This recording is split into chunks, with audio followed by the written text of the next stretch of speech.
Hello, and welcome to class. You probably heard last week the 911 Commission has certified that this class has no links to Al-Qaeda, so just wanted to confirm that, okay? We're going to continue our intellectual discourse today on the Cold War, the origins of the Cold War, and talk a little bit about the repercussions of this Cold War at home. And we started last week by talking about the role of organized labor in containing the left. And I think this is really important. It's something that you don't read about a lot in the standard texts on the Cold War, but it's really critical because labor is supposed to be kind of a force for progressivism, and much of the reform legislation that the United States has is a result of labor agitation, things like minimum wage laws and child labor laws and workplace safety laws and things like that. At the same time, labor actually is a force to promote America's overall economic, if not imperial, agenda in Europe. And they do this by actually subverting labor unions abroad. Now, I think that also has a consequence at home. In the long term, labor, by giving their allegiance to this kind of aggressive, hegemonic foreign policy, really gets taken for granted at home. And so the U.S. really is the only industrialized state that doesn't have the kind of welfare or reform legislation that other industrialized countries do, things like national health insurance or kind of a determining voice in workplace issues and things like that. So I think it really has great consequence for the Cold War, and the AFL and CIL were really part of that hegemonic foreign policy, especially in Europe after the war, and that's really important with regard to the way the Cold War is waged at home. Another thing that's really important has become a real lightning rod for critics on both the left and the right is the establishment of what today is often referred to as the national security state, and I began talking a little bit about that. It occurs in 1947. Congress passes the National Security Act. Now, on one hand, the National Security Act is kind of a bureaucratic act. It creates an independent Air Force, whereas the Air Force used to be part of the Army. It creates the Pentagon, the Department of Defense, rather than the Department of War. It creates the CIA, the Central Intelligence Agency, which supersedes the OSS, the Office of Strategic Services. And the CIA is supposed to gather foreign intelligence, all right? It ends up having a much larger role than that. I think we know a little bit about the CIA. But on one hand, it's just a bureaucratic, act, bureaucratic laws. But it's something much bigger than that. Why? Why? I mean, it becomes a lightning rod. Critics claim that it creates a militarized state, what they often refer to as a garrison state. The National Security Act creates a permanent and large military establishment. You remember I said last week, before World Wars I and II, the U.S. essentially had to mobilize and draft people very quickly. There were very small armies, right? What the National Security Act tries to do is basically to keep that on a permanent basis. It's based on the idea that the world has entered a new era, an era of total war, and especially an era in which nuclear missiles can destroy entire societies in a matter of hours. There's atomic bombs, and there's jet aircraft, and there's these huge armies, standing armies on borders and things like that. So a nation has to be ever ready, ever mobilized and prepared to wage war with, just like hardly any notice at all. As a result of that, you can't simply have a, kind of a standing army. You have to have kind of a more militarized society. You have to link both military and civilian sectors to be ever ready to promote the nation's security. All right. One of the leading military theorists at the time was an admiral who was very influential in the Pacific War, Ernest King, and he said, "Wars are no longer fought solely by the armed forces. Directly or indirectly, the whole citizenry and the entire resources of the nation go to war." And so the national security state is based on that idea. It creates, as one critic said, a large and onerous federal structure, either influenced too much or controlled by military needs, with the loss of liberty at home because of this new garrison state. It leads to a militarized budget, where the Department of Defense gets vast amounts of money. Far more money is spent in peacetime on the military than ever even imagined before. $4 trillion between 1945 and 1989 is spent on the Pentagon, which is just a staggering amount of money, military contracts and interventions, and if you take in associated things like the space program, NASA, which was has a great deal of military application, then the numbers are even much higher. So budgets are directed toward the Pentagon. It also creates kind of a militarized state, what critics charged a garrison state. Think of things like the Patriot Act or the Department of Homeland Security. Right? That's part of the national security state. It's not just, we're going to have a lot of soldiers and a bunch of weapons that we can fire. We're going to have a bunch of airplanes. It's much more than that. It's Homeland Security. It's Code Orange. It's you might be dangerous. It's we don't know if we should let you on an airplane. That's all part of the national security state. So it really is this really comprehensive development, which really has incredible consequences for not just the post-war era, but into the present. I mean, one could probably argue the national security state today is stronger than it has been even in the Cold War era. It's really, quite imposing when you think about it. You had McCarthyism, and then you had COINTELPRO in the 60s going after groups like the Weather Underground or SDS or the Black Panthers. And then today, with this massive explosion of government power. And it's kind of ironic, and what I'm going to talk about in a minute is the harshest critics of this were actually conservatives, Republicans, quite often. Because what are Republicans supposed to be against? Government, big government, right? And what is the National Security Act? It's big government. What is the Patriot Act? It's big government. What's Homeland Security? So basically what you have are these conservatives creating these government structures which have more and more and more impact in your lives. And so other conservatives often are the harshest critics of them. Okay, many called it a Prussianization of American life. Prussianization. What does that mean?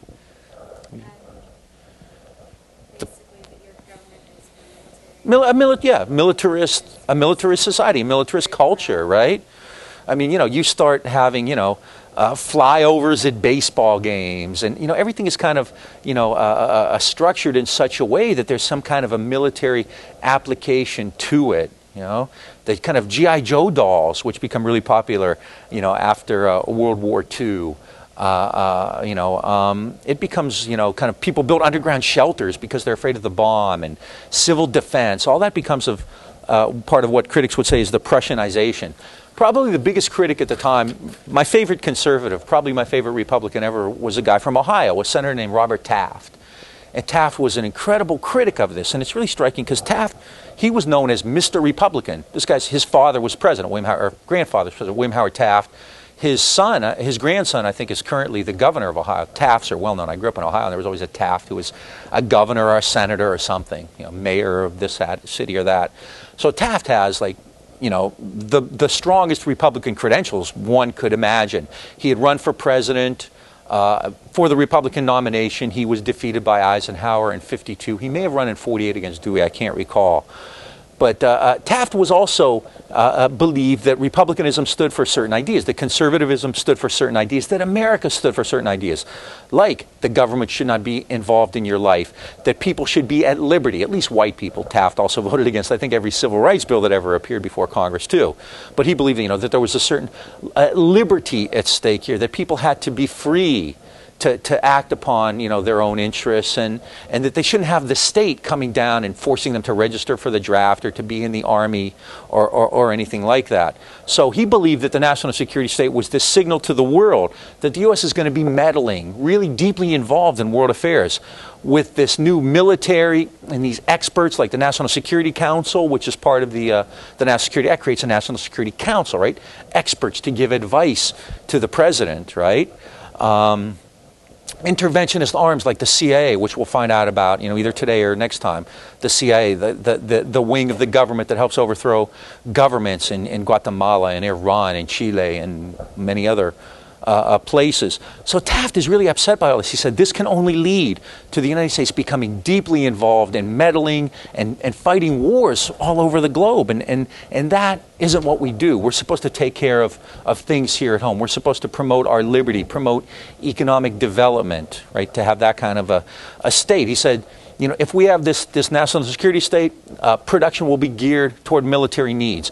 Budget will be geared toward military purchasing. You know, we'll have economic decisions and economic controls based upon our military needs. We will lose freedom. We will lose economic and political freedoms because of this militarized culture. This is coming from a Republican. Taft says the U.S. has to be careful not to become imperialist, and that's his word, who are ready to take a provocative stand on every controversial issue or attack every country in the world. And this sounds like, you know, at the time, the best-known left-wing critic of the Cold War was Henry Wallace. He had been vice president under FDR up to 44, from 40 to 44, and then Truman took over as vice president. Truman becomes president when Roosevelt dies. And Henry Wallace was a critic of the Cold War. He was a critic of Truman, and he would say things like this. But by that time, you know, it's easy to dismiss Wallace. He's a crank, he's a Bolshevik, don't listen to him. So he kind of didn't have a whole lot of credibility. It's a lot harder to pull this on Robert Taft. So when Taft says, you know, the U.S. is full of imperialists and they're going to act in this provocative way, it's harder to dismiss. Taft says if the United States continues on this path toward having a large military establishment, toward having a large standing army, toward spending a lot more money on the Pentagon, toward having weapons aimed at, you know, enemy countries all over the world, if this continues, this is what Taft says, our fingers will be in every pie. Our military forces will work with our commercial forces to obtain as much of world trade as we can lay our hands on. That's worth repeating because this is coming from Robert Taft, Mr. Republican. Our military forces will work with our commercial forces to obtain as much of the world trade as we can lay our hands on. We will occupy all the strategic strong points in the world and try to maintain a force so preponderant that none shall dare attack us. Potential power over other nations, however benevolent its purposes, leads inevitably to imperialism. That's quite striking. Yeah. I can email it. I can put it out. Yeah.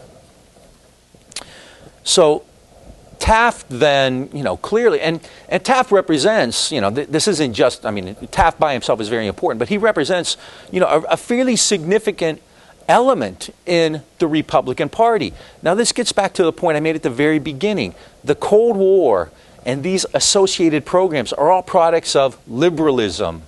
These are liberals who are doing this. Truman and the Democratic establishment who is creating this national security state are liberals, all right? Now, liberalism, I mean, this is the contradiction. Liberalism becomes coercive, right? Liberalism is supposed to be based on freedom, the idea that people will choose markets and choose to have these kinds of freedoms. But in fact, it doesn't work that way, as we increasingly see. I mean, there are other forces in the world. First of all, there's communism, of course. There had been fascism before the war. But then there are others who seek, and we'll see this increasingly as we talk, you know, about Latin America, as we talk about Asia. There are others who seek their own kind of sovereign path, all right? So liberalism can't find markets that way, you know, so it becomes coercive. So these are liberals. The critique is coming from the right, from Taft and others like that, who are saying this is imperial, this is imperialism. So it really, I mean, it's important, I think, to kind of understand this, to get a real sense of how these kind of, these trends have developed over time, right? I mean, it's always struck me that Republicans attack Democrats as being soft and wishy-washy and dovish and weak and gutless and cowards and chickens and all that kind of stuff. I mean, this is the most aggressive foreign policy imaginable, and it's a liberal product. It's a liberal product. And in fact, you know, I mean, some of the most effective critiques have come from the right, not just Taft, but, you know, today, people like Pat Buchanan, George Will, a lot of these military people who have been criticizing the war. So it's something I think that really needs to be understood within a much larger social, historical context. As part of the national security state, Truman proposed universal military training, permanent standing army, which Taft, of course, criticized. Taft believed that the president had far too much power in this new national security state, that this would lead to what would later be called, especially under Nixon, the imperial presidency, right? Because, I mean, look, you know, nowadays, look at the amazing amount of power that a president has to make decisions like peace and war. I mean, think of in the ramp up to World War II. FDR has neutrality acts, and he has to go to Congress to get a Selective Service Act passed, and then he has to do cash and carry and lend-lease. I mean, it's really an incremental process. And at each step of the way, he's being challenged, and he goes to Congress. So Congress essentially has a check on him. you know, compare that to Vietnam, where these were executive decisions, or the current war, which was based on, you know, deceptions, and you know, undeniably it was based on deceptions. Now, I mean, we have the proof, we have the papers, as Gil Scott Heron would say, right? So, I mean, this is what Taft and the conservatives foresaw, that the president would have so much power that he can make these decisions basically unilaterally, just steamroll. You get a vote, but, you know, you withhold information, or you don't even need a vote, right? So, this is really a problem. Other conservatives agreed with Taft. A senator from Indiana named William Jenner said that the national security state is going to lead America to a military dictatorship. And he didn't even necessarily mean people in uniform, but a militarized society.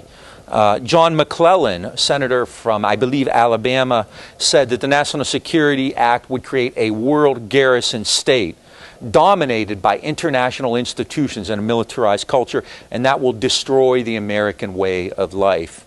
John Bricker, also from Ohio, a conservative Republican, said, "We can wipe out all traces of communism in the world, but if we lose the Constitution, we're doomed to slavery." So this is the right-wing attack on the national security state. And I think it's really worth, you know, talking about. I mean, I spent a little bit of time on it, but I think it's really vital to understand that at the outset there were critics of this, that this is a liberal institution. These are liberal creations, and that's really important to understand. That the point of all this, as Taft said, was to have a military force capable of going out, what did he say, with commercial forces to get trade all over the world. This isn't some Marxist left-wing history professor somewhere saying this. This is Robert Taft saying the point of that national security state was to create a militarized culture to go out and dominate world trade. What did George Kennan say? What did George Kennan say? We have 6% of the world's population, control 50% of the resources, and what is our task in the coming period? To devise new patterns of relationships to maintain this, all right? So, I mean, sometimes, you know, take these guys at their word. They're honest about what they want. And this is clearly, you know, I look at Atchison, you know, if we want to maintain the American way of life, we have to find these markets.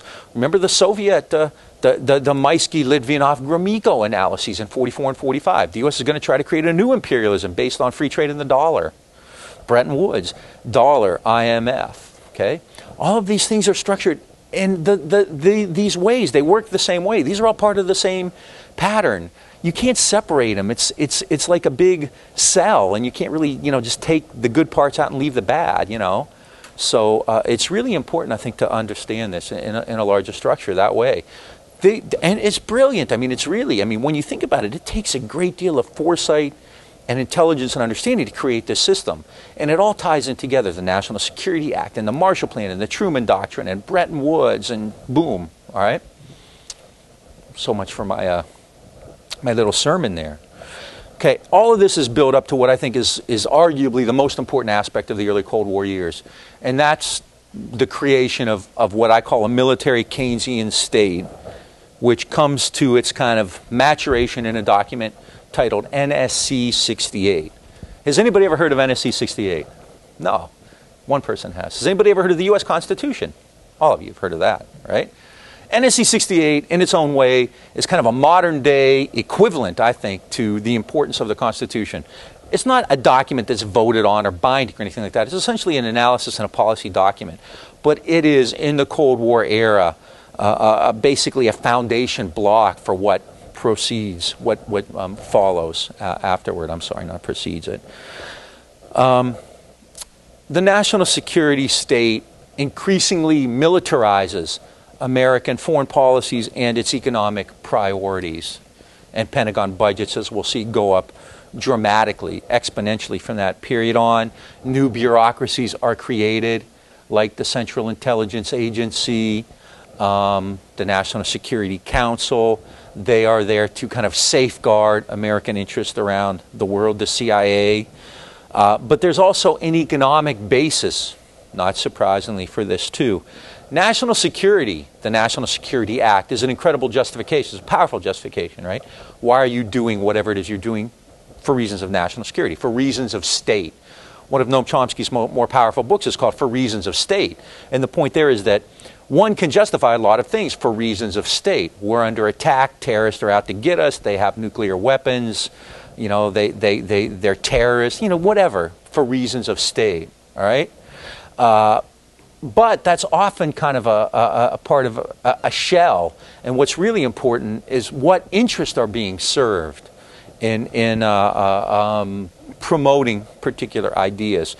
And clearly, you know, the National Security Act comes along with an amazing increase in defense spending, in military spending. This becomes a strategy, a national economic strategy. Military spending is more than a way to promote the nation's security. It is, I think, the most important economic strategy of the post-war era. And it's really vital that way. Remember how I briefly mentioned last week about the one author, Frankowski, who said that the reason behind the war scare and the Berlin crisis and the Marshall Plan was actually to justify spending a whole lot more money on airplanes to bail out the aircraft industry. The idea there is we can use defense spending as a way to correct the economy. Now, we talked about Keynes earlier. Remember, Keynes talked about using government spending as a way to stabilize the economy, to keep the economy stable. Now, Keynes in particular was talking about keeping people employed. And Keynesianism and advocates of Keynesianism, liberals, believed that what you had to do was use the state to promote economic activity. How do you do that? By creating public works projects. The New Deal is a good example of that. You build roads, you build bridges, and it's done publicly, not privately. All right? Well, especially after World War II, remember, what's the IMF and the World Bank structure? Private, right? IMF and World Bank money has to be spent through private institutions. The Marshall Plan has to be spent privately. The Marshall Plan doesn't give money to a state-run corporation. The IMF doesn't give you money to go build a state-run media or a state-run network or anything like that. It's privatized. And so in the post-war era, in order to avoid a repeat of the depressions of the 20s and the 30s, you have to find some way of promoting economic activity, but not through these public spheres which would redistribute power and wealth. How do you do this? How do you do it? What is the one thing that everyone agrees the government, the federal government, has to do? What do they have a responsibility for? National defense, military, right? So what you do is you take Keynesianism, which essentially, you know, people accept, and you give it a military emphasis. So it's military Keynesianism, all right?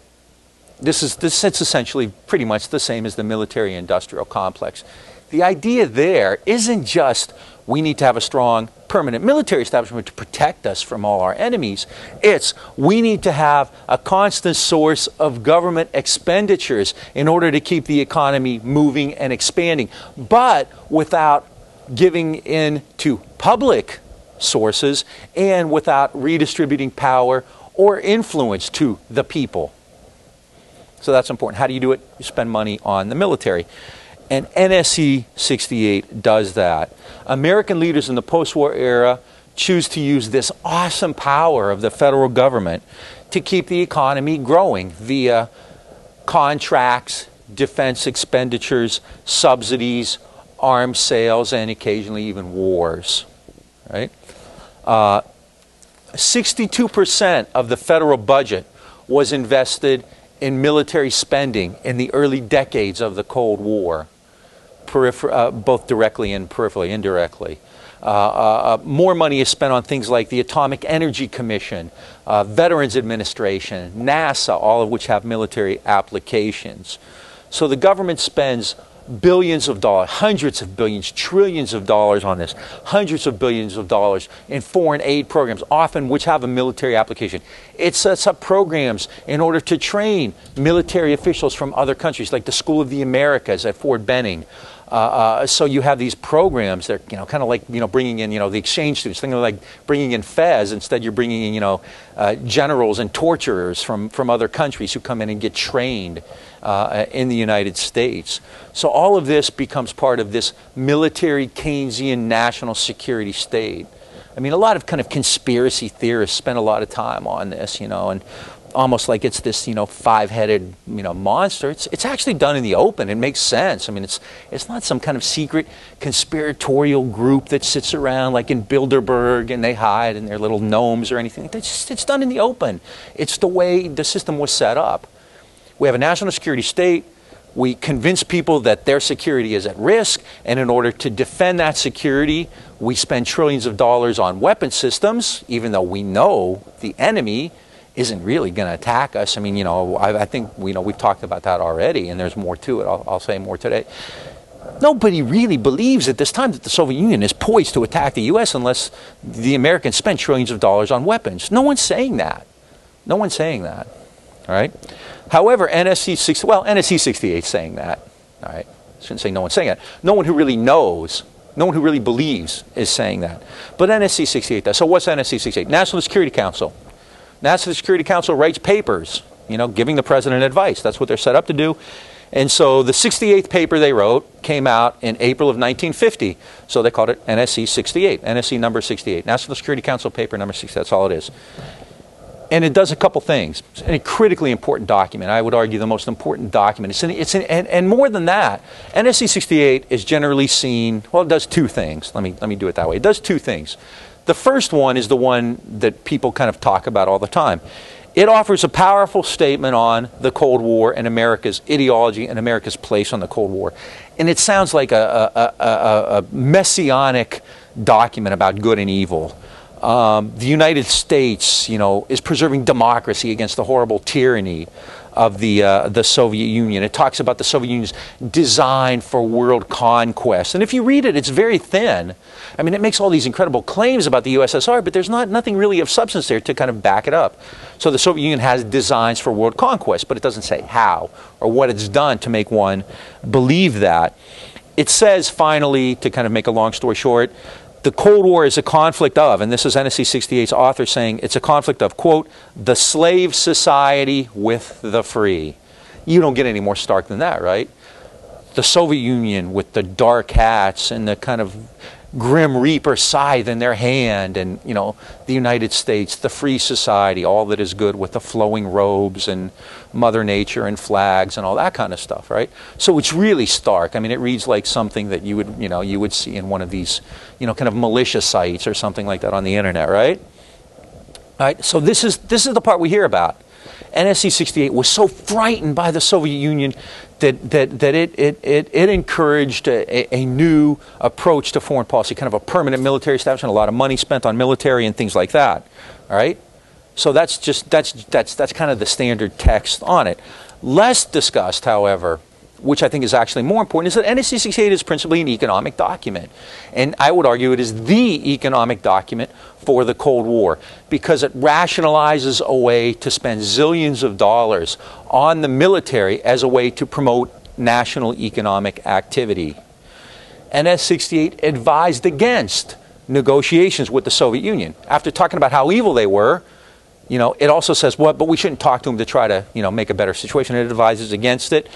Instead, it recommends a massive military buildup and as much tax increase as you need to pay for it.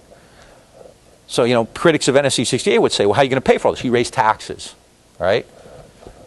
It recommends a massive military buildup, sizable tax increases to support it, reductions in social programs because that money needs to be redistributed, redirected toward the Pentagon, massive civil defense spending on civil defense programs, domestic loyalty requirements, media support for propaganda at home, psychological warfare and propaganda programs in communist countries, the development of a hydrogen bomb program, and alliances everywhere you can find them. This is NSC 68's prescription. That's pretty big stuff. Basically, it's the national security state writ large. It's exactly what the critics of the national security state feared most, right? Permanent spending on the Pentagon, tax increases to support it, cuts in programs at home that might cut into spending that could be better used on the Pentagon, domestic loyalty requirements, civil defense programs. All right, this is, you know, what Taft and others talked about. This is the garrison state that they feared.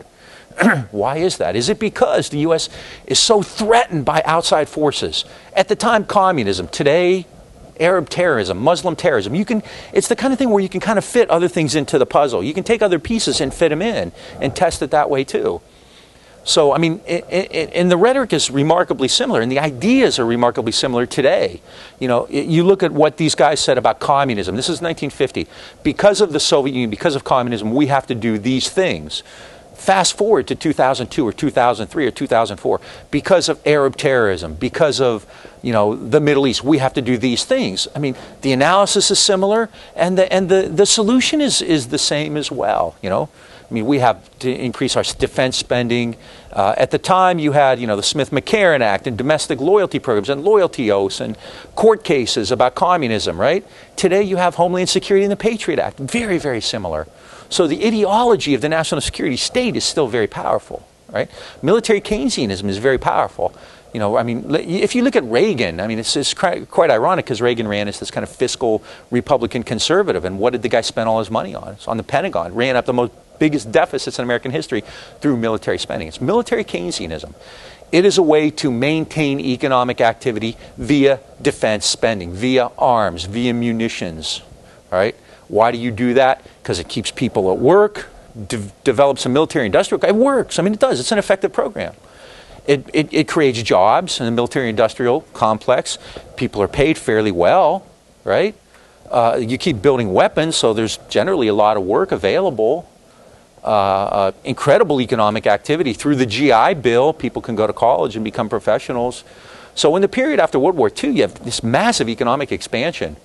You know, people are able to move to the suburbs and buy a home, and they can go to college. The kind of stuff no one could have imagined before, especially during the Depression, right?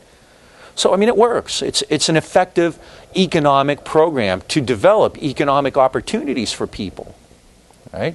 It also creates amazing wealth, all right? And you couple this with these foreign programs like the IMF or the Marshall Plan, which force countries receiving Western aid to turn around and spend it in those associated countries through offsets and counterparts. And what do they often spend it on? What is the biggest export that the U.S., one of the biggest exports the U.S. is making? It's weapons, it's arms, right? I mean, every year the United States is the #1, you know, we talk about arms, proliferant arms dealers. If you look at the statistics, every single year in the Cold War, the U.S. is overwhelmingly the largest exporter of weapons. Why is that? It's if you're exporting weapons to both sides. Later on, we'll talk about South Asia, India and Pakistan. Guess who arms both India and Pakistan? The U.S. armed both sides, right? So, you know, why do you do that? Does that promote American security? After the Vietnam War, when defense spending had to be cut because the war was winding down, what did Nixon do as a substitute? He started selling arms all over the globe. American arms sales, especially to the Third World, went up dramatically. Why is that? Is that for security reasons? Are you more secure by arming everybody else? Why do you do that? Why do you do that? Let's...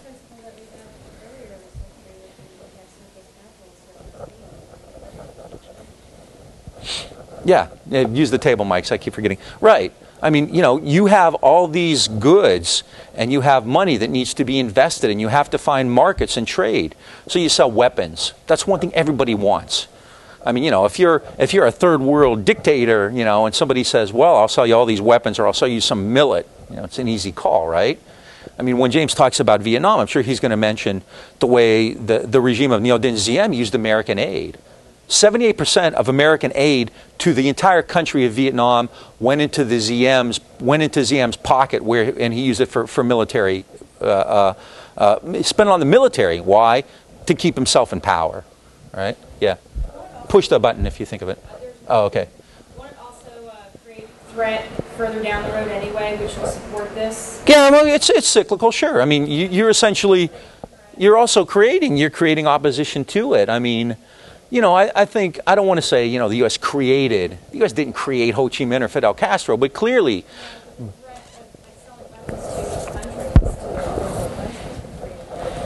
Oh, yeah, absolutely. I mean, you know, clearly, when you do that, oh, it doesn't bother them. Yeah. I mean, you know, toward the end, I'll talk about Afghanistan. That's a great case study. Who did the U.S. send money? Who did the U.S. arm in Afghanistan? The Taliban, and who else? And who else? Osama bin Laden, right? The Mujahideen got American aid in Afghanistan. You talk about blowback. Yeah, they were right. The third Rambo was about Afghanistan. Osama was a freedom fighter, right? It's blowback, right? Yeah. But the point here, which is kind of going off on one of my Germans have just bombed Pearl Harbor rants, is that there clearly is a much larger basis, and security is essentially a smokescreen. There are no security interests involved to warrant this massive military establishment, this kind of level of military, they just aren't. They just aren't, right? So why do it then? Well, there's a lot more going on. At the time, we're going to talk about one of my favorite concepts. I know it just excites the hell out of you all the time. Is there's a dollar gap going on. Remember the dollar gap? You've heard more about the dollar gap in this class than you ever will before or ever again in your whole life, because no one talks about this stuff. The dollar gap, remember that? This, as much as anything, prompts the United States to seek this massive state-oriented solution to a global economic crisis. Right? If you look at the policy decision for NSC 68 to develop this military Keynesian state, and if you look at the rhetoric and the rationale given for it, outside of the document with this hysterical talk about the slave society and the free, several things stand out. One is that, and I've said this before, if you look at the White House and the State Department and the military, none of these guys are in any particular way, frantic or frightened or alarmed by the Soviet Union. None of them are exactly like, cowering or shivering or frightened. None of them are terribly, deeply alarmed. Even after the Soviet Union successfully tests the atomic bomb, even after Mao Zedong wins, basically people are calm in the U.S. It's not good news, but people are calm. In fact, Truman's defense budget for the year after the Soviet A-bomb test and the Chinese communist victory in the Civil War, Truman's defense budget actually went down. Now, if one had been so terrified and coward, he would have probably increased it, right? But in fact, that's not the case. The rhetoric coming out of Washington wasn't hysterical. Nobody was frantic. No one said, oh no, the sky is falling. They've tested an A-bomb. The Chinese have won the Civil War. Life proceeded. The U.S. had such overwhelming power. They were aware. They were comfortable in their power. They didn't have to prove it, right? So what's going on? Well, there's a massive dollar gap. In fact, Dean Acheson says, this is Dean Acheson in 1940, the Secretary of State in 1949, says, even if there were no Russia, if there were no communism, we would still face very grave problems in trying to exist and strengthen those parts of the free world which have been so badly shaken by the war and its consequences. So what's Acheson saying? Is the problem communism? Is the problem Russia? No. It's rebuilding from the war. That's still the problem. This is only 1949, 1950. The war ends 5 years earlier, right? Do you simply rebuild an entire continent shattered by war? I mean, hell, go to parts of the South in the U.S. They've never recovered from the Civil War. This is tough stuff. When your society's been shattered and devastated, you don't just simply, rebuild like that. This is still the paramount problem facing the world. It's not Russia. It's not communism. It's rebuilding. It's rebuilding from the war. What's the problem? There is still a shortage of dollars in the hands of those people who need to rebuild. All right? They still need dollars. Well, what did the Marshall Plan do? $20 billion. $17 billion. That's a lot of money, right? But they're still rebuilding from the war. I mean, the Marshall Plan, I said in today's terms, would be, what, $130 billion. That's a sizable amount of money. I think all of us would take that, right? At the same time, that's, considering how massive these problems are, it's not like, a staggering, mind-blowing figure. I mean, think of it this way. The United States is spending far more on military equipment at home than all of Europe is spending on reconstruction, all right? I mean, and those problems are not co-equal. I mean, you have a major industrialized continent which is having less money for its reconstruction than the U.S. is spending on weapons at home, all right? So that $17 billion is clearly important, but at the same time, is it going to simply, kind of solve the problems created by the devastation of World War II? No, not at all. So America's major partners in trading and investment still lack the funds needed to have economic activity on the level they need for rebuilding, for reconstruction. And put very simply, they need money to buy stuff from the U.S. The United States needs to produce goods and sell them abroad, and it can't sell them if the people to whom it would market them have no money, right? I can make a product up here. I can make the best computer in the world. incredible computer. I'm going to sell it to you for $300. But if every single one of you is broke, it doesn't do me any good, right? So I have to find a way to subsidize your consumption, to get money in all of your hands, but give it to you based on the idea that you have to give it back to me. You have to buy my computer, buy my pen, or whatever, right? This is the idea behind it. There's a dollar gap. Europe lacks dollars. We need markets. Let's get them dollars, and in turn, they'll buy our stuff. Everybody's better off that way, right? We're subsidizing Europe's military consumption. Now, if you do that at home, if you give, you know, a single mother money to buy milk for her kid, what's that? That's welfare, right? And which has all kinds of negative connotations because you're living on the public dole. You know, you're irresponsible. You're not a citizen. You're dependent, right? But if you give money to a foreign government in the billions to purchase weapons from you, that's okay. That's national security. Now, you know, if you could somehow have convinced America that the nation's security required you to provide WIC coupons to single mothers, then, you know, you probably would have gotten away with it, right? But that didn't work out that way. You know, you weren't going to create public programs for people who needed to buy milk for their kids. But you can create a public program because the evil Russians are out to get you. And if you don't spend all this money and arm not just the United States but the whole world, then you're at risk. Okay. And I mean, you know, this sounds like I'm kind of being hyperbolic, but this is exactly the rationale that they use. I mean, you know, this is Atchison. Even if there were no Russia, if there were no communism, we'd still have these problems. This is the Secretary of State. This is a hard-ass Cold Warrior. Atchison was nobody's flunky. I mean, if you line up, you know, the top 10 Cold Warriors, you know, VH1, 100 top Cold Warriors, I mean, Atchison would be up there near the top. You know, he'd be damn close to the top. You know, he and Kennedy and Michael Jackson, you know, I think so.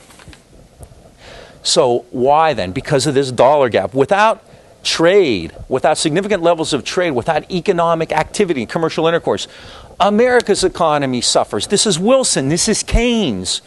All right? So the Marshall Plan and other foreign military programs initially attack this problem. What's the point? Is it to save the European people from starvation? Well, yeah, that's nice. But it's to get money into their hands so they can buy stuff from the United States because what did Kennan say? We have 6% of the population, 50% of the market. We need to maintain this position of disparity, all right? This, you know, yeah, it's really sad to see kids homeless and hungry, but it's a freaking tragedy if American corporations have to go under because they're not having enough money thrown their way. We have to conjure up a crisis to bail out the aircraft industry. Hey, you know, we'll do it. We have to create this image of the Soviet Union as this ever-powerful, engulfing Moloch set to, you know, eat us up. Hey, you know, we'll do it. What's good for GM and what's good for Martin Marietta is good for all of us, all right? So there are economic problems that need to be addressed. There's a recession going on, all right? Corporations are going under. Workers are getting laid off. It's terrible and, you know, mean and nasty and all that kind of stuff. Britain's restricting imports. They can't buy enough stuff from the U.S. because they don't have money. They want to. They want to buy American stuff. Everybody does. They want jeans and they want Coca-Cola and they want Elvis Presley records and baseballs and all kinds of stuff like that. But they can't. They don't have the money to do it. And in fact, the British are really pissed off because they said, you made us end our imperial system. We had all these colonies and we had this really nice system where they all traded in the pound sterling and you made us open it up for this open door. Now we're broke and we don't even have dollars, you know. So they're saying, you know what, we're going to withdraw. We're going to go back to our old system. We don't want this world you're trying to build because, you know, you ripped us off, man. You know, you sold us the Brooklyn Bridge, right? So the British are pissed off. In Asia, the Japanese are upset. They have a similar problem going on. China's gone. Japan is supposed to become the workshop of the world, right? But they don't have money to buy anything. There's no equivalent program to the Marshall Plan to get dollars into Tokyo. There was something called the Dodge Plan, which was later, in fact, a smaller program of that. So the issue here in 1950 is the world needs dollars. The world needs dollars. And if the world doesn't get dollars, the American economy is going to continue to suffer. And coming out of the 30s and the global depression, the liberals who run the United States won't tolerate that again. So how do you fix it? How do you fix it? What fixed the Depression? World War II fixed the Depression, right? How do you fix it? Some people are saying, well, let's have a sustained program of economic growth at home through public spending for programs. Give people jobs, give them education, give them a trade. That's public money being spent at the expense of private money. We don't do that in the United States. They do that in godless communist Russia. And I'm not going to sit here and listen to you badmouth the United States of America. So we can't do that. Paul Nitze, who was the principal author of NSC 68, talked about the dollar gap. Nitze said, this is the guy who wrote NSC 68, if the dollar gap weren't reduced, unless you get money into the hands of the Europeans, American exports and financial assistance abroad will be reduced as well. If the Europeans don't have money, then our exports don't get sold. Simple enough. If that happens, if the United States isn't selling the stuff it's produced, what happens to production at home in the U.S.? Production will decline as well, because what's the point of producing goods if no one has enough money to buy them? You know, why would I keep producing $300 computers if none of you are buying them, if none of you have the money? I already have a warehouse full of them, so why buy any more of them?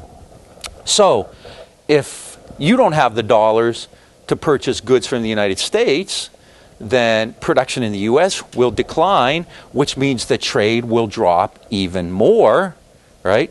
So once that trade pattern is cut, once that trade pattern is hampered, then the states involved, whether it be Britain or France or Italy or Spain or the United States, all of them will have to try to safeguard their own markets. And how do you often do that? Well, in 1929, what did Herbert Hoover, 1930, what did Mr. Hawley and Mr. Smoot try to do to protect American markets? The most protective, restrictive tariffs. And what happened? Smoot-Hawley was a mess. It didn't make things better. It basically hampered trade even more. So if this trade is reduced because these other people don't have dollars to buy the stuff and production declines and trade declines, then you're likely to try protectionism, which probably won't work, right? In a free trade world, in an open door world, protectionism actually restricts trade. All right? You can continually revalue your currencies, which is what they did in the 30s, but what did Bretton Woods say about currency? Is it a floating system of world currencies now? What did they do at Bretton Woods? Pegged world currencies to the dollar, which was convertible to gold, right? So you can't have all these currency fluctuations. You won't know what the pound is worth, you won't know what the franc is worth, you won't know what the lira is worth, and all of them will be revaluing their money to make it easier to trade. All right? They'll inflate their currencies, which means you're getting less in return. All right? So if this happens, what's the consequence for the U.S.? Unemployment, up. Standard of living, down. Homelessness, up. Political stability, no longer guaranteed, right? What does Nitze say? Unless the dollar gap is addressed, his conclusion is the economic isolation of the United States would be a hard fact. We've got to fix this, all right? This is a global economic problem. It's the same thing Wilson faced in the aftermath of World War I, and what happened? What happened in World War I? What was the fallout from that? The Depression and Hitler, right? Don't want that to happen again. NSC 68 is the answer. NSC 68 is the answer. If you can maintain a sustained and escalating program of military growth, if you can use public monies to continually build more military equipment, to sell more arms, and importantly, to get money into the hands of those people abroad who will in turn use it to purchase the goods you've already produced, then you have an economic strategy. And it's not just like, this isn't stopgap, this is big. This is a big economic strategy. All right? You become an arms supplier to the world, you spend money on arms at home, you create this major national security issue so that people will continually go along with it. They're not going to say, hey, why are you spending money on, on Korea, or why are you spending money here, there, instead of here, here at home? And in fact, the national security state works in such a way that people are generally pretty well off as a result of it, especially white working men, right? Because the government spends so much money on these military contracts, it actually creates jobs, and workers can go in and they can ask for higher wages, and it works. I mean, for a generation, it works quite well. It's the way it's supposed to work. So, you know, what's to complain about? Yeah, you have some of these, you know, these crazy troublemakers talking about money for schools or healthcare or kids or whatever, but by and large, this system works fairly well. And in fact, they do build roads and they build bridges, and there is kind of a lot of infrastructure, and, you know, it's the golden age. The golden age is with us, right? This is the way it's supposed to work, right? I mean, obviously, there's going to be some flaws, and we'll talk about one of which is what you point out. You're essentially creating the seeds for a lot of mayhem down the road, because you can't sustain this forever, and Vietnam kills it. Vietnam kills it. It's often referred to as the guns and butter approach. You've probably heard that phrase before, haven't you? Guns and butter.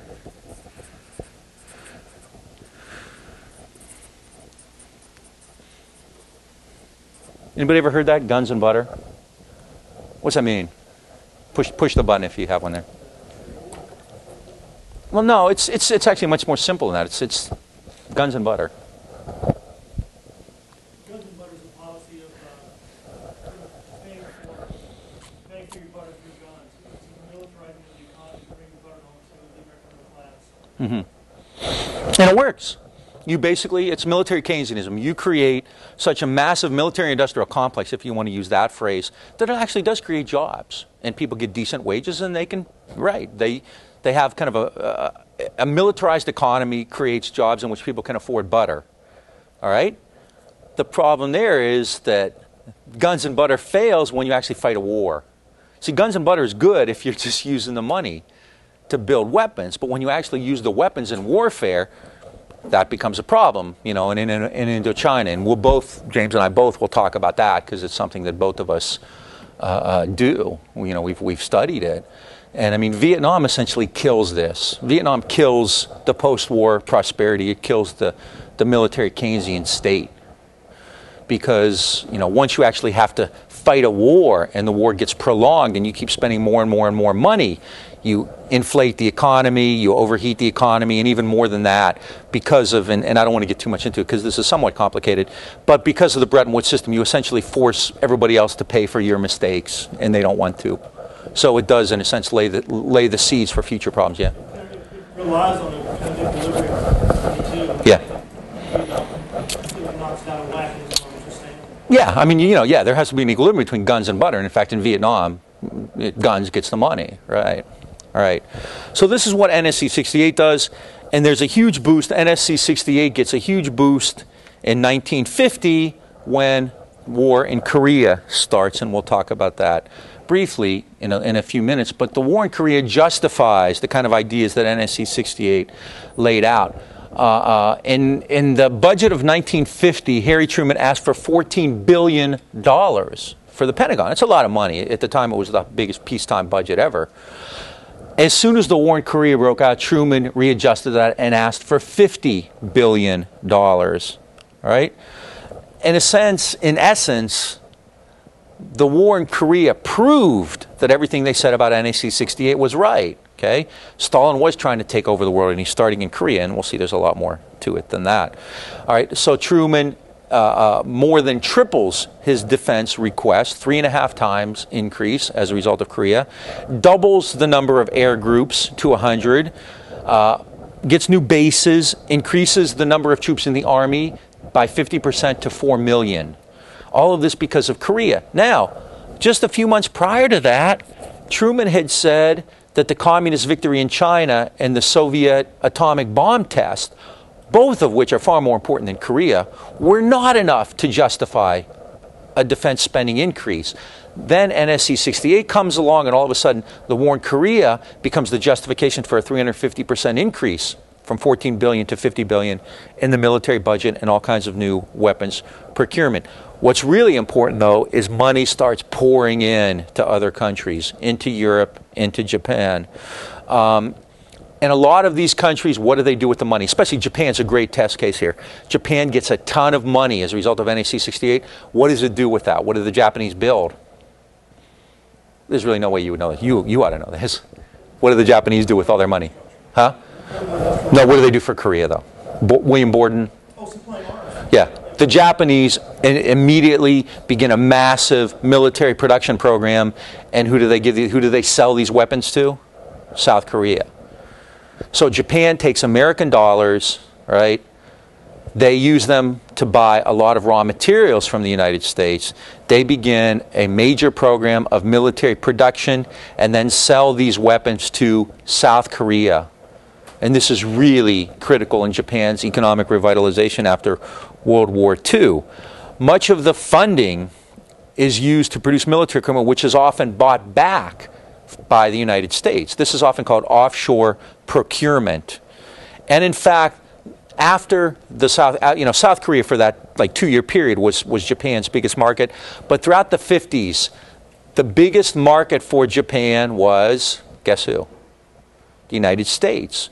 It sent dollars to Japan, they built military equipment, and then they sold it back to the U.S. All right? Now you're thinking, something's wrong here. You're giving them money, they're buying stuff, then they're selling it back to you, right? Well, because you've created so much economic activity that essentially you can have this guns and butter system. It works. It works. It works now. Essentially, we're talking about white men who are really the beneficiaries of it. I mean, African Americans are still in jobs that don't pay as well. Unemployment rate's higher. A lot of agricultural work, but for the most part, the system works for a generation. This is when they talk about the miracle of Japanese recovery, the U.S. gives money to Japan. It does this in Europe too. What else does it do? It stations troops there. How does it pay those troops? Dollars. And so what do they do with that money? Where do they spend it? Local economy, right? Whether it be buying, transistor radios or at the local brothel, right? You're putting dollars into circulation in these places. With these dollars, they can purchase more American goods. This is the idea behind it, all right? So this is really critical in rebuilding the world. And it's done through the vehicle of the national security state and through creating this massive, threat. Unless we do this, we're vulnerable. The idea there, okay? So, spent a lot of time on it. Anybody have any questions on? But I mean, this is important stuff. The impact of the Cold War at home. I'll spend a lot less time on McCarthyism because I think you're familiar with that, and the idea there is really fairly clear cut.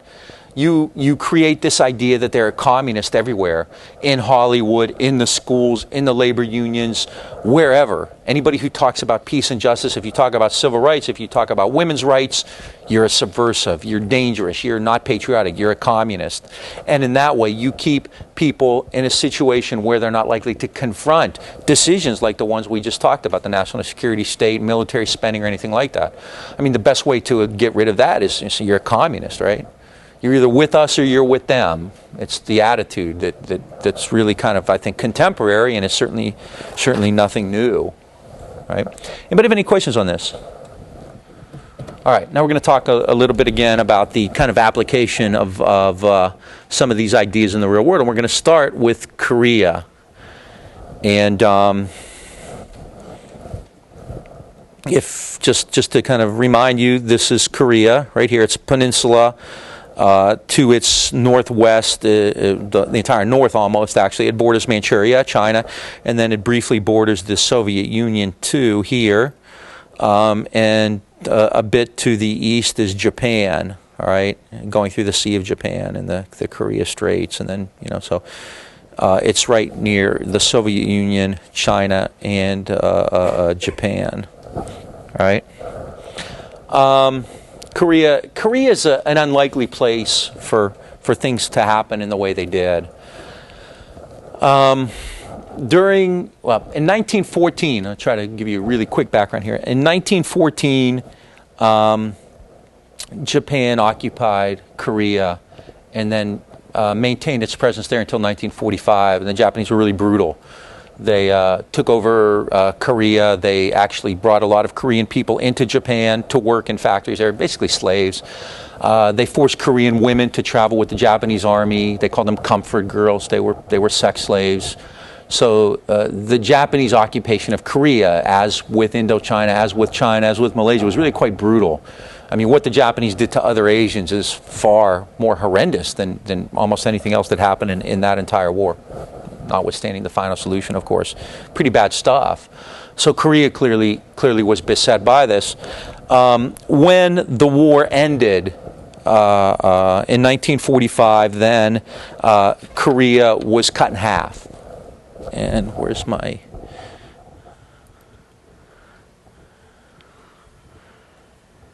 All right. And you can kind of see that's... Korea was cut in half at the 38th parallel. Okay. The southern part was allied with the United States. It was essentially an American client state. The northern part was communist. Right.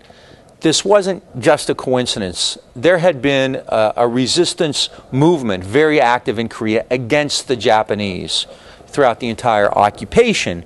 And that resistance was led, not surprisingly, by communists. And the leader of the communist resistance was a man named Kim Il-sung. And so in 1945, when the World War II ended, when Japan was defeated, Kim Il-sung assumed that he would become the leader of Korea.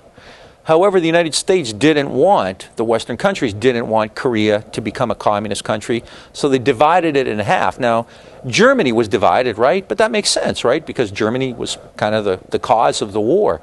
Korea, not really. Korea was occupied this entire time, but Korea's cut in half. In the north, the communist society is created called the DRK, the Democratic Republic of Korea, and this is led by Kim Il-sung. In the south, another state is essentially created called the ROK, the Republic of Korea, and that's led by Syngman Rhee. Now, this is 1945, but even though the Japanese are gone, the resistance continues. The communists continue the struggle, this time not to get rid of Japan, but what do you think the communists will be fighting for now? Take over unify and take over the whole country, right? So this continues. There are a lot of communist rebels in the south below the 38th parallel. In some regions, the CIA admitted that the communists had taken over and the government lost control. Syngman Rhee had lost control. Most guerrillas in the south had been recruited locally. There was very little indication that either the Soviet Union or China had much of a role to play. This was a guerrilla war. It was a brutal war. Before 1950, over 100,000 Koreans had already been killed. This is prior to 1950, all right? However, beginning in 49, the Republic of Korea and the Americans began kind of a major liquidation campaign. So by 1950, the guerrilla threat in the South had been considerably reduced. You know, sometimes you think, oh, well, there's background, but I think this is important, you know, to understand. This is a war that's already taking place. It's ongoing. 100,000 people have been killed. But 1949, 1950, you start to see Syngman Rhee consolidate control in the South and eliminate the communist insurgents which were trying to overthrow him. Right? That's important. Now, so that's what's going on in Korea. All right, there are two Koreas. Now, what are America's interests in this? In early 1950, somebody asked Dean Acheson, who was the Secretary of State, a question about what America's interests were in the Pacific. And Acheson said, well, you know, we're interested in this area and our security interests are here, here, and here. What was really striking is that when Acheson talked about this, he excluded Korea. Basically, and this was typical, Acheson and the Joint Chiefs of Staff and America's diplomatic and military leaders, when they talked about American interest in Asia, never thought Korea was that important. I mean, Japan is an island. That's far more important. China's already lost. The Soviet Union's there. No one considers Korea terribly vital. It doesn't really have any raw materials or resources. It's not really strategically valuable because it borders China and the Soviet Union. So little Korea isn't going to be really much of a counterweight to China and the Soviet Union. And plus, Japan is far more important. So the United States was never terribly concerned about what happened in Korea. It was never an area of vital interest. It didn't have any real economic interest there or anything like that. However, in mid-1950, Korea becomes very important.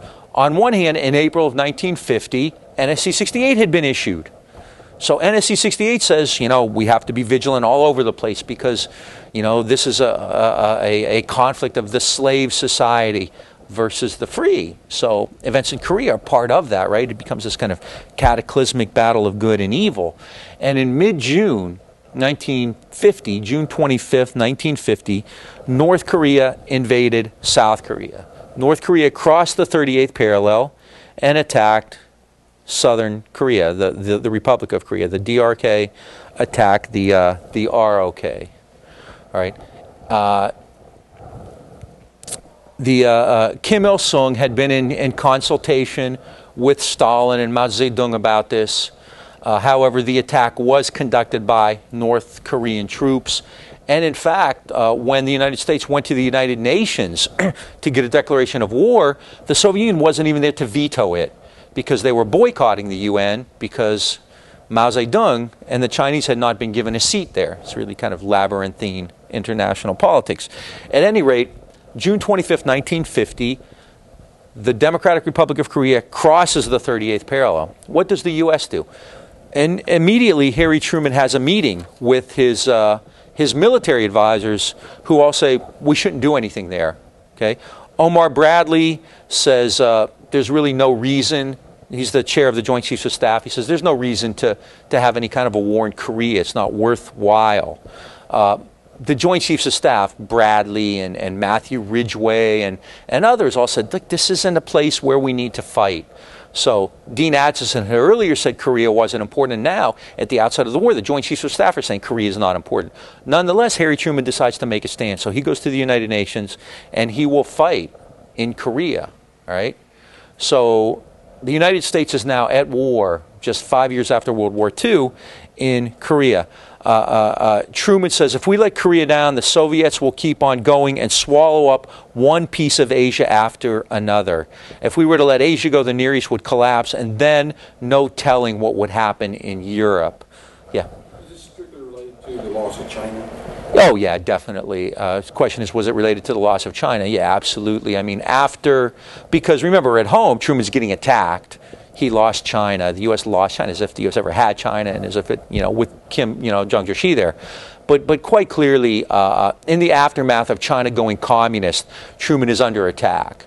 So, one aspect of it politically clearly is, yeah, he has to take a stand. But also NSC 68 is kind of, Korea and NSC 68 really have to be, considered in connection with one another. They work very closely together. They provide a rationale for each other, right? Why do we need NSC 68? Because the communists are trying to take over Korea. Why do we need to intervene in Korea? Because look what NSC 68 said. So they really work. It's really a nice syncretic relationship. And who was it? Was it Forrestal? You've probably heard the story. One of them, when he finds out about the invasion, crossing the 38th parallel, I forget, it may have been Forrestal who says, this is just what I've been looking for. Kind of like NSC 68, Korea, it's perfect. Justifies everything. We can do whatever we want now, right? I mean, it's kind of like September 11th. I mean, you didn't plan it. It wasn't a conspiracy, to fly those planes in the building. But as soon as it happened, you can get anything you want. The next day, Richard Clark, you'll see that in his book. The next day, they were planning on it. They were making plans to attack Iraq after 9/11, right? So as soon as something like that happens, it just creates a whole new world for you. And you can kind of justify, pretty much anything. And so Korea by itself wasn't important. And Acheson and the chiefs all said as much. But in this new world of NSC 68, boom, man, just think of the money we can get now. We can go to Congress, and there's no way they can turn us down. If we go to Congress and say, we want money to defend Korea, and they say no, what are we going to say? You're communists. You're communist sympathizers, right? So they can't turn them down. So it's really beautiful in the big picture. And Truman knows that. So the United States goes to the UN, gets authorization, and begins the fight. I'm going to go through this really quickly. It's really military history. If you're into military history, it's really kind of interesting stuff. In June of 1950, the North Koreans attacked the South Koreans. I don't know if you can kind of see this over here, but it's really a really rapid war. And by September, a few months later, the North Koreans, the DRK, has captured almost the entire country, all except for this little area here. There's a city called Pusan, and this was referred to as the Pusan perimeter. All right? So in just a very short period of time, June, July, August, mid-September, 3 months, Korea's almost lost. I mean, it's really dire, and it looks like Kim Il-sung will be in charge of the entire peninsula. However, Douglas MacArthur, this is kind of the great military accomplishment of his entire life, and MacArthur was in charge of the UN, actually U.S., but under the flag of the United Nations. If you've ever seen MASH, you should know all this, right? MacArthur in mid-September actually does an amphibious landing here at a place called Incheon, and is able to cut the North Korean lines. And so these North Koreans are isolated, and MacArthur batters them. So and then begins moving northward. It's really a rapid war. So these blue arrows are kind of the counteroffensive.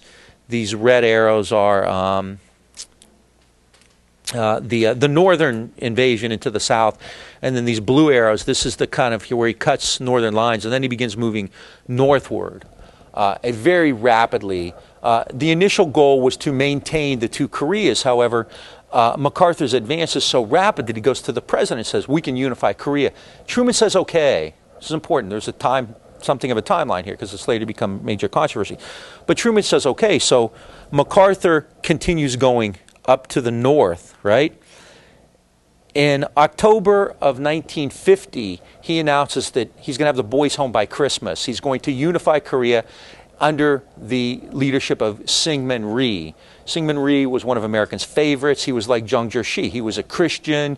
He was well connected in the United States. He was America's man in Asia, much like Ngo Dinh Diem in Vietnam, who James will talk about. I'm going to steal one of my favorite LBJ stories about Diem.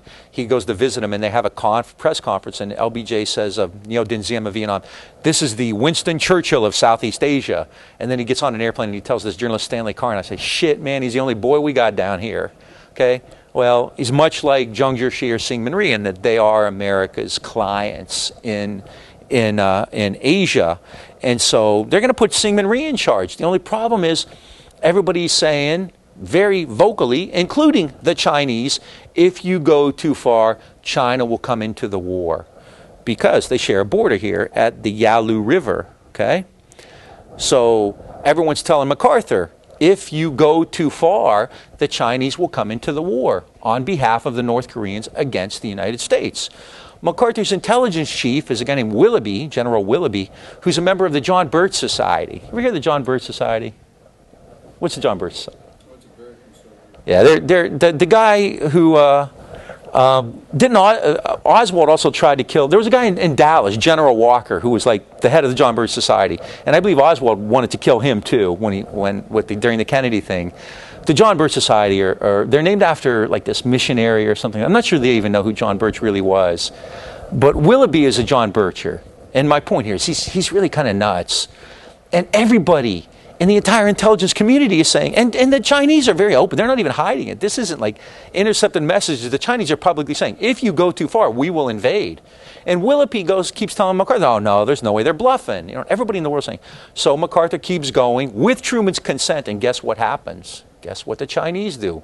500,000 Chinese cross the Yalu River and invade North Korea. Volunteers. In fact, most of them didn't have weapons. The Chinese didn't have enough weapons for them. They were sent with the instructions to pick up the guns of the guys who were killed in front of you. All right, 500,000 Chinese volunteers in human waves. Now, I mean, just think. You know, you're sitting there. You're an American. You know, the boys are going to be home by Christmas, and all of a sudden you see this, and it's like a cartoon, right? You see these massive human waves. It's a whole new ballgame, and so you see these red arrows now. This is kind of the November northern counteroffensive push the UN forces back below the 38th parallel again. All right? This happens in November? This is, November 1950. November 1950. The initial phase, I don't want to go into this in too much detail, June through September, big northern offensive, almost takes over the entire peninsula. Mid-September through November, UN rallies, almost takes over the entire north. China intervenes and pushes the UN back, and then MacArthur rallies again in January, gets to the 38th parallel, gets a little bit north of it. Once more asks Truman if he can continue northward. This time, Truman says no. What does MacArthur do at that point? he publicly blasts Truman and says Truman is a wimp and he doesn't want to fight. There's no substitute for victory and da-da-da. And he becomes this big, kind of folk hero. Truman fires him. Everyone in the military supports Truman because MacArthur is kind of an egomaniac who's kind of on the loose, and he's rejecting this whole idea of civilian control of the military. I mean, Truman's the commander-in-chief. MacArthur comes home, has a huge ticker tape parade. It looks like the Yankees have just won the World Series. He goes down, Wall Street in New York, and people are cheering him, and he makes this speech in Congress, where he says, old soldiers never die, they just fade away. Hunter Thompson tells a funny story. He said he was a kid watching that, and he's looking at it saying, who is this crazy man, on TV? And MacArthur thought he'd become president, but basically he had this great folk following among the people, but everyone in D.C. and in the military thought he was a wingnut, and the guys in the military in particular came to Truman's defense. So he had to fire MacArthur. Basically, the Korean War, from that point on, nothing happens. From April 1951 until the armistice, nothing really happens. We'll pick this up in a minute.